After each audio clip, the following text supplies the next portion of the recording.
Le Yémen, c'est un peu comme un laboratoire de toutes les violations du droit international.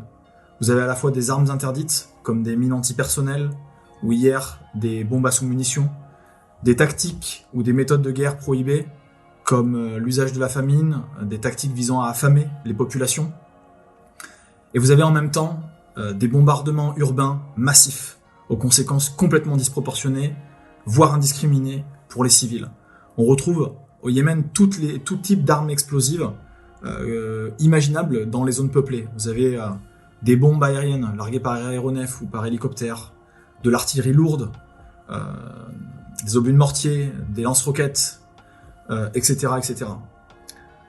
La conséquence la plus directe, c'est la contamination par des restes explosifs de guerre qui devient chaque année plus lourde. Vous avez un niveau de destruction qui est rarement atteint.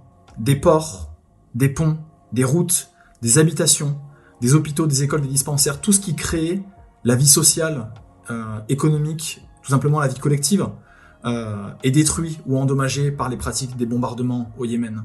À peu près une infrastructure de santé sur deux, des hôpitaux, des dispensaires, a été détruite ou endommagée par la guerre, avec des implications effroyables.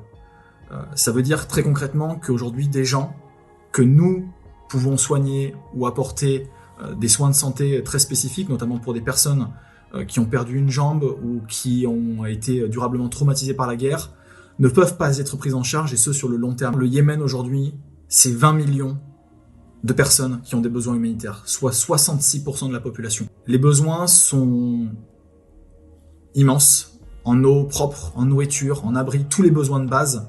Vous avez à peu près 2 millions d'enfants qui sont à risque de famine et 16 millions d'Yéménites qui ont des problèmes de nutrition à cause notamment de ces pratiques des bombardements qui engendrent toute une disruption de la chaîne logistique visant à acheminer les denrées alimentaires vers les populations.